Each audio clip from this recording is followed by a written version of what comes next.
So we have committed to keeping on time, which is what we're really trying to do. And I know that my friend Wendy's looking for the microphone, which is right here. There we go.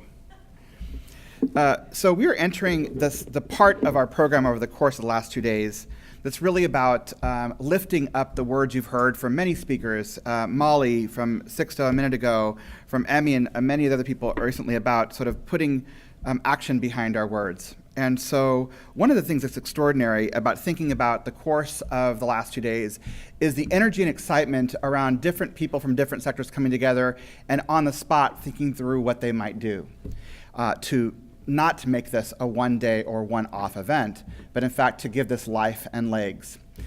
One of the tweets, as we were looking through the stream of Twitter recently, we were tweeted at, and it had a question that said something like, will or how this continue beyond this administration?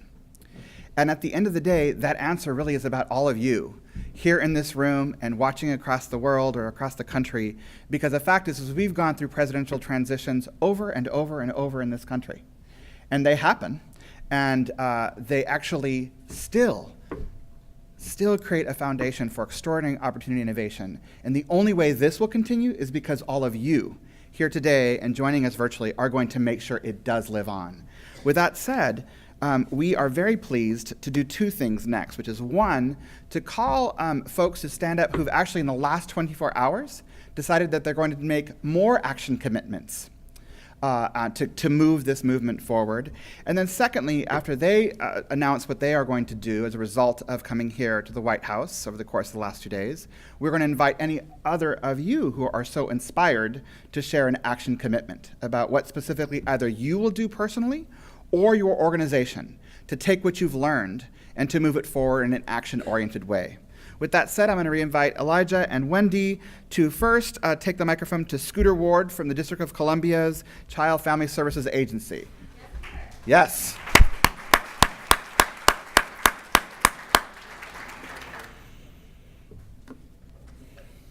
There we go. So, in what I can probably blame on a fit of being delirious last night as I was here at 3 a.m., I pulled Sixto aside and I talked to Darrell earlier, and this morning talked to a couple of other folks and made a commitment that the District of Columbia wants to be a pilot program for Think of Us as well. These folks are in our backyard, further down in Richmond, but in our backyard nonetheless. But we have children here who need exactly what Unify is going to be doing.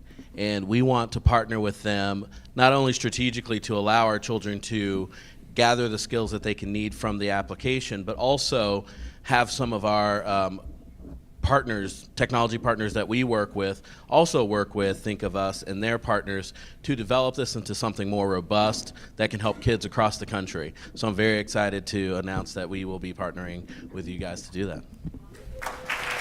Thank you, Scooter.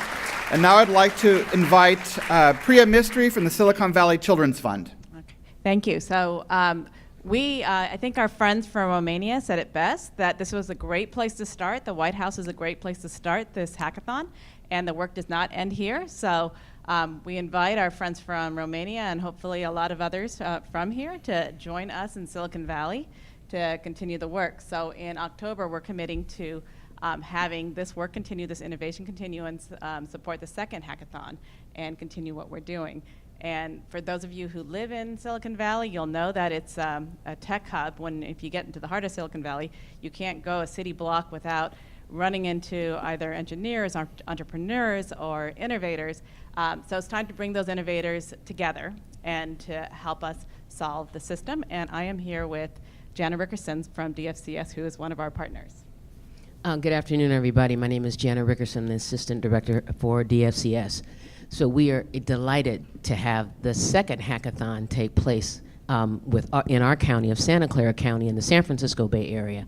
And we hope that all of our partners here at Silicon Valley, some are here, some are back home, will all come together to help us sort of hack some of the other issues we have specifically in Santa Clara County. And in this situation, we're also going to invite our partners from juvenile justice, from the school district, from physical health, from mental health, as well as child welfare, to come to the table, because we all have kids in common, and we all have situations where we need the think tank, the brain of the tech company to come together and help us make our systems better. So thank you on that. And now I'm going to invite Winnie Wexler from the Pritzker Foster Care Initiative to stand. Yes, and to take a microphone. Yes, Winnie. You okay, Wendy? Thank you. Hi, thanks everybody. This has been an incredible 2 days.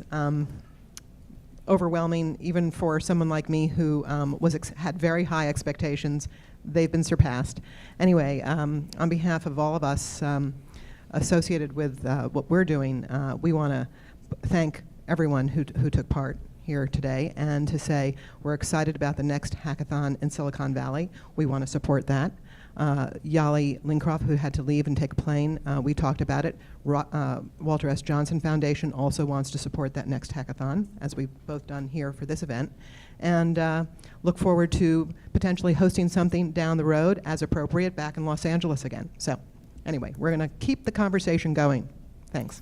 Thank you, Winnie. And a representative from the Justice League this morning said that they actually want to propose a commitment as well. So if we can have the microphone come down here to the front. Or actually, my apologies, right back there. I'm so sorry, Wendy. I am really making you run around. My apologies. All right, I'm here on behalf of the Justice League, I guess, and I think we heard a great presentation on what we're really missing as kind of advocates, right? Over the last 24 hours, a little bit of delirium, talking to advocates, technologists, social workers in the space, it really became evident that there is this need for children and youth that are involved in the system to get access to vital information. Not only to support their own advocacy, right, but to truly kind of feel their whole self, right, this sense of identity, right? So what does that mean? What does the bill, right, like what does that bill of kind of rights for information sharing mean? Well, that's something that I pledge to you over the next 60 days. We will both conceptualize and socialize what that information is and present it to all of you once we have it. So, thank you so much. Yeah. Thank you. Now we'd like to invite Chris Glasner from MITRE.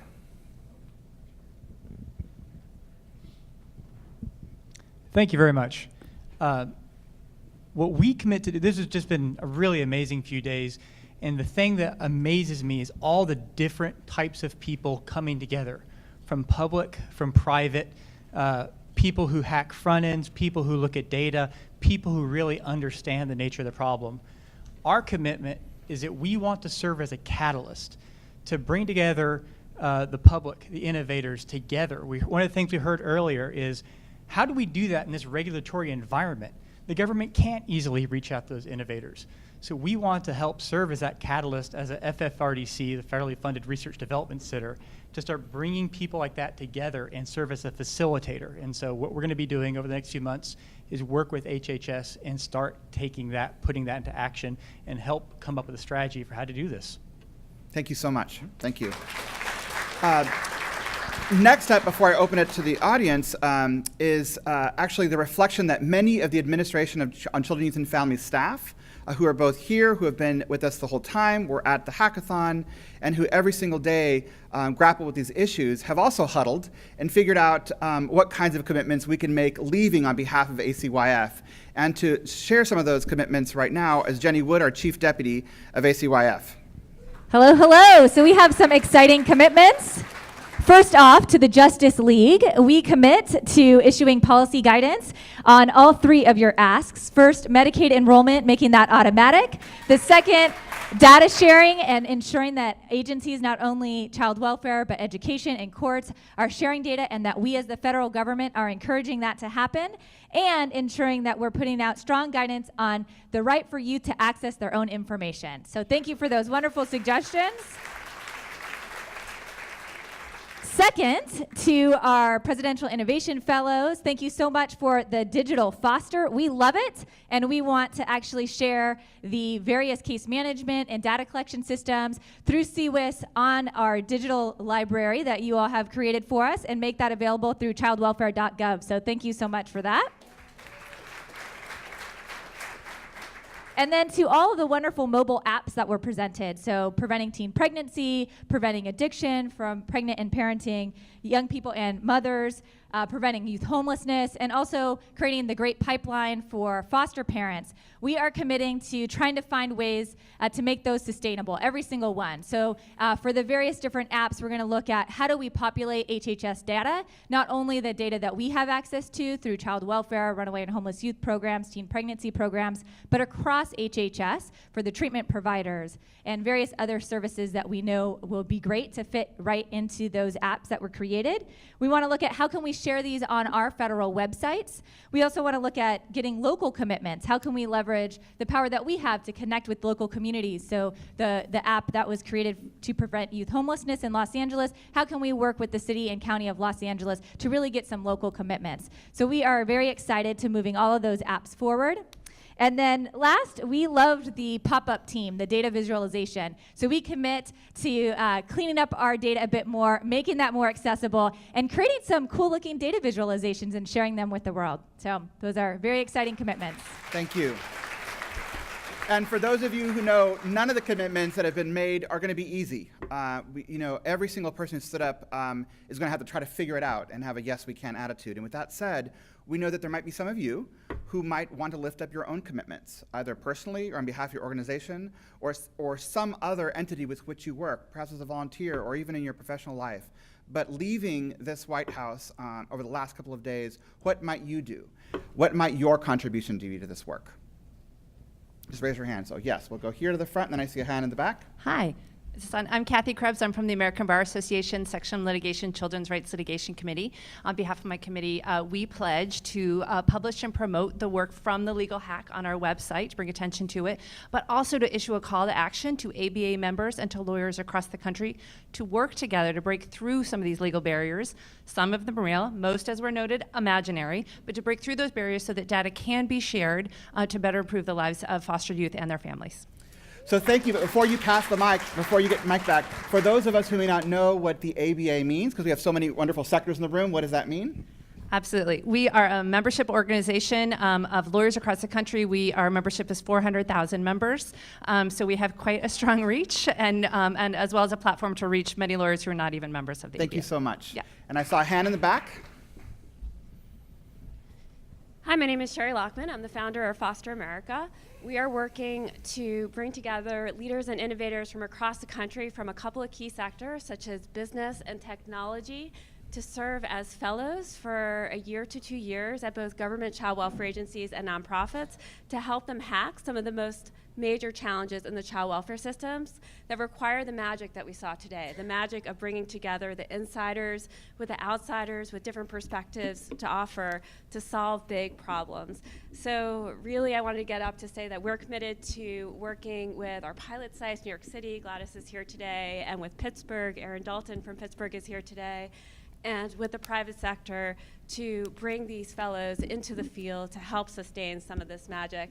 Have a call to action for folks in the room and for folks listening online. If any of you are interested in working with us as a fellow, or if you work for companies that you think would want to sustain this magic with us, I would love for you to contact me. Our email address is info@foster-america.org. That's info@foster-america.org. Thank you. Thank you. And I saw a hand right here, then I'll go over here to this side of the room.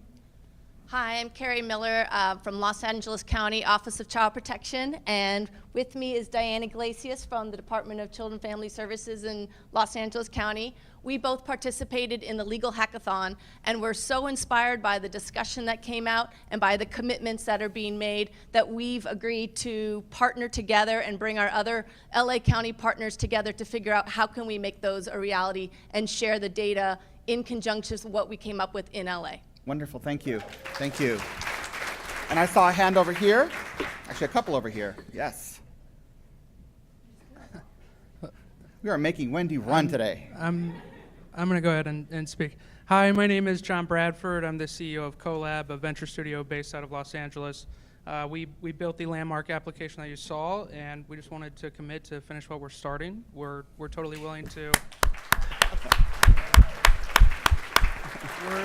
we're totally willing to pay for the hosting of that platform for the lifetime of its existence, and are already meeting with the Children's Alliance Group of LA to help figure out and make it even better than what we can do.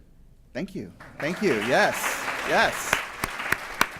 I see 3 hands over here on this side. We'll start with you, my friend. Hello, I'm Sandra Gasca Gonzalez, and I'm the director for the Jim Casey Youth Opportunities Initiative.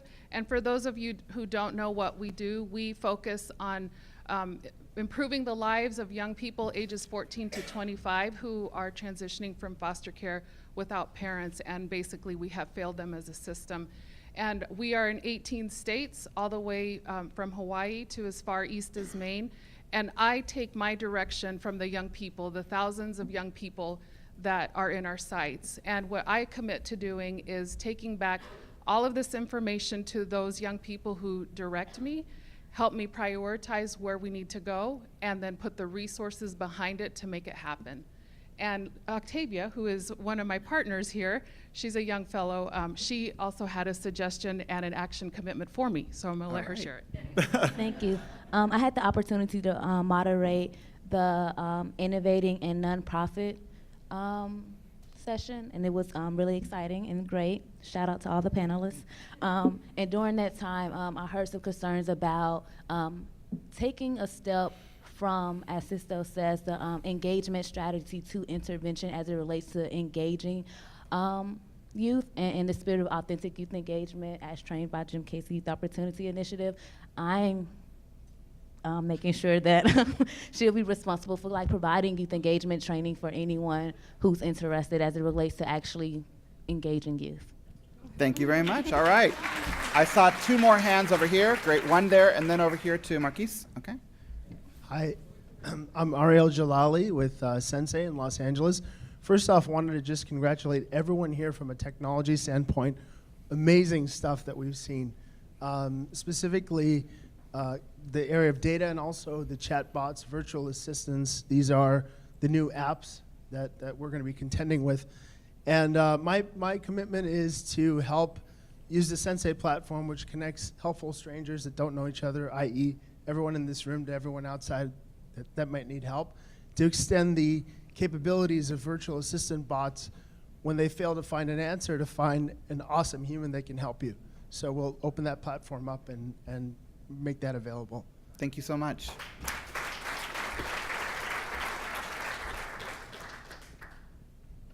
So my name is Marquise Cabrera, and I'm the founder of Foster Skills. And I have 4 commitments. So one, what we do is we take ideas and we rapid prototype them. And so over the course of the past year, we've actually rapid prototyped 7 products. So I'm committing to doubling that to 14 over the course of the next year. So if anybody has any idea on how to develop a product or want advice on developing it, I'm willing to commit 250 hours of pro bono hours from my organization to help anybody who's interested. The second commitment I have, excuse me, that was the second commitment. The third commitment I have is to ensure that I bring Rate My Foster Home to market. Even if we change the name, I know a bunch of folks in the room have talked to me about it, and I'm really, really excited about bringing that to market and talking to folks and getting it integrated with a bunch of systems. And then on a personal level, I'm willing to commit $10,000 to whatever hackathon is next, or to whatever event is happening to keep this conversation alive. So thank you to all, and I hope you guys have a good day. Wonderful. Thank you. I see a hand behind Marcus. The stakes are being raised, people.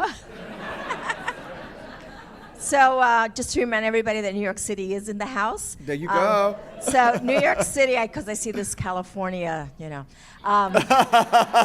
So New York City is committed to hosting a hackathon. We'd love to do that. Right. And we are committed to serving as a test site for any app that you develop. Great. So on the spot, we will commit Commissioner Gladion to be there at your hackathon. Great. Absolutely. Any other pop-ups? Pop-ups are magical sometimes. Yes, sir, in the back. All right. So I'm Brian Blaylock. I'm the director of the youth law programs at Bay Area Legal Aid in Oakland and California. but I am from New York, so I'll try to represent both. But we are just really blown away. Participated in the legal hackathon. Used to being, as a lawyer, when I walk in the room, people don't want to stay in the room, much less hear about the problems we're talking about and the problems that we see on behalf of our clients. So it was really a fantastic experience. And so we've been working with Google and Baker McKenzie on tech and law solutions to youth homelessness specifically. And so we've talked about it, and Juliet Benton here, who's at Google, and we're willing to commit to bringing the kind of the energy and the strategy of this hackathon and having a mini hackathon there to hack around that very particular issue, hosted by Google, and bringing in legal aid attorneys as well as foster youth, as well as homeless youth, with tech and with developers and with Googlers in order to kind of attack that problem. And I really thank you guys for this opportunity to participate in this experience. It was really eye-opening for me, the potential of this strategy and this approach. Thank you. Thank you. I see, let's see, where's the microphone? Okay, a hand up here in the front, and then we have someone in the back, and over here on this side as well. All right. Hi, everyone. My name's Mary Fuller. I'm one of the co-founders at Hack the Hood in Oakland, California. Thank you. And together with a lot of our collaborators in Santa Clara County and elsewhere, we're committing to keep up Hack Foster Care. So you can go at hackfostercare.org right now and sign up and keep the conversation going. We're accepting donations and we're accepting applications for the One Laptop program there as we speak. So please, please, please, let's make this a movement and let's get signed up and let's keep the conversation going. Thank you very much. Thank you. I saw in the back, and then over here to my right. Hi, my name is Kurt Heiser. I'm working with the Administration for Children, Youth, and Families. Sixto, I blame you entirely for what I'm about to say, but I want to make this commitment publicly to hold myself accountable. Every weekend, I take my 6-year-old out in search of volunteer opportunities, because I think engaging in your community and building up your community, being a part of your community, is an incredible way to raise a child. And so that's very important to me. But it is so hard to find volunteer opportunities for youth. It seems there's an opportunity that says, please come help set up this meeting we're having. And I show up, it's like, oh, you're not allowed to have 6-year-olds here. He's too young. It's like, no, he is not.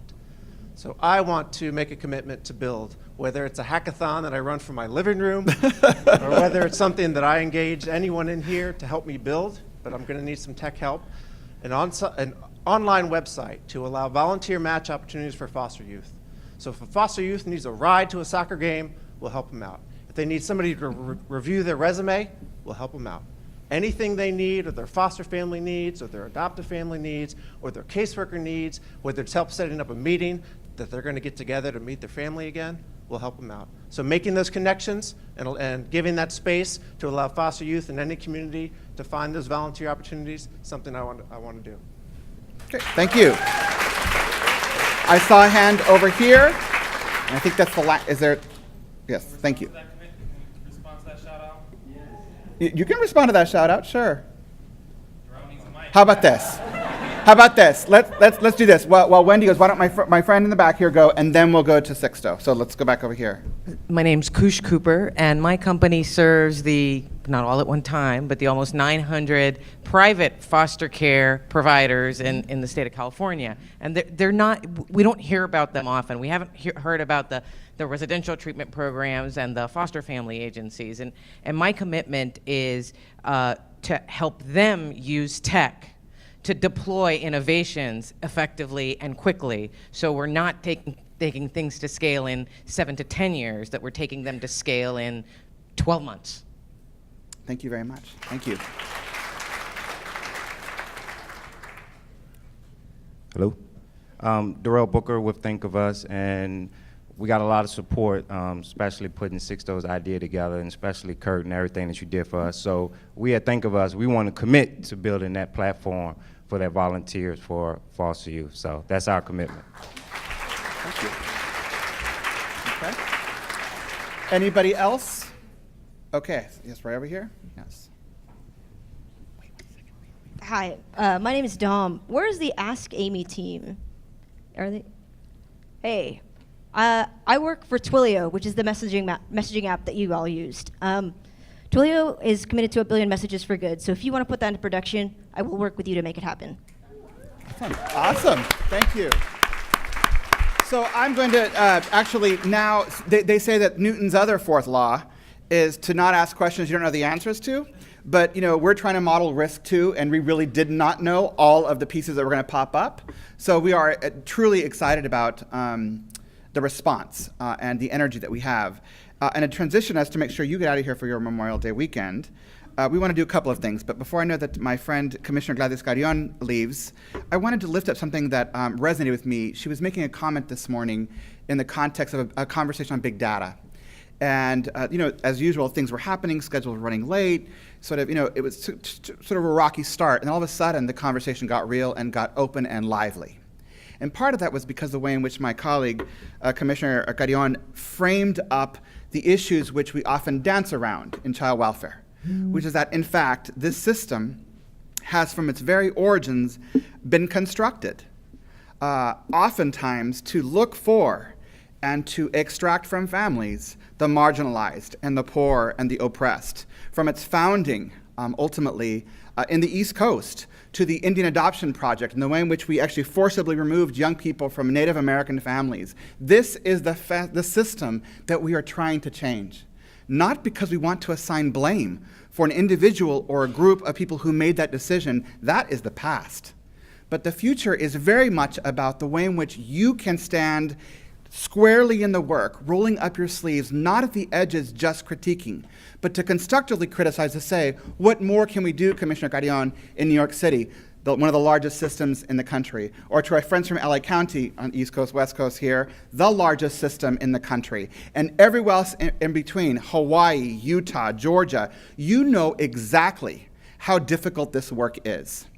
And at the end of the day, we have to both name those challenges, however painful or difficult they are, and also recognize that in spite of how difficult that system is, look at the glorious and sacred lives that ultimately thrived in those systems. We heard those voices that opened up this afternoon, whether it was Emmy or David or any number of people. Ultimately, that is what matters most, is that we keep squarely focused, understanding the difficulties that we have all inherited. We are not going to be able to do this alone. No one sector, no one organization, no one department, no one team of people can do this alone. It is not their problem, it is our problem, and together we're going to solve it. With that said, there is an army of people who helped orchestrate this entire event. I'm not going to list their names because there simply are just too many, but I will name the big organizations that helped make this event possible from at least the federal government's perspective, and then shift to others. So obviously the White House Domestic Policy Council, the White House Office of Science and Technology Policy, GSA's, the General Services Administration and the Presidential Innovation Fellows, the Department of Health and Human Services, and the Administration for Children, Youth, and Families from the government perspective. And I want to say here that back to the tweet around what's going to happen when the administration changes, which is that political appointees like myself serve at the pleasure of a president, and we come and go. But there are thousands and thousands and thousands of career staff who spend their lives working on this work. And so all of you, if you haven't had the opportunity, but I think you have, to engage directly with our career staff, make sure you do. Because in spite of what I've often been told, that career staff think that they are powerless, they are not. Because the ability for these issues to move forward, to better serve children, youth, and families across political parties and across administration squarely rests in the hands, the hearts, and the minds of our federal civil servants. And so to them, I want to make sure we say thank you, because we don't often thank them from the political podium. I want to make sure we do that. Then I want to move to all of the organizations who represented the people joining us virtually and in the room, the philanthropists, the nonprofit organizations, the techies, the engineers, the coders, the parents, the young people who are alumni in care or not in care, or the young people who remain in the system, all of the lawyers, all the different people who ultimately stood up and said, we can do things differently. Yes, we can make a difference in the lives of children in foster care. And ultimately, we have to believe that the constellation of people from across our country or from across the world, when they get together and put their minds and their hearts together, they actually can bring about that change. And ultimately, the most profound thanks goes to every single one of you who flew from so many parts of the world to join us, who took trains and cabs and walked and bussed it and flew here to join us. It is you that are the heart of the American spirit. And it is you who ultimately serve this country in the most profound and beautiful way. So on behalf of the Obama administration, thank you so much for 2 days. Thank you so much for your energy and creativity. We are deeply, deeply grateful for all you have done. Please enjoy your Memorial Day weekend, and safe travels to all.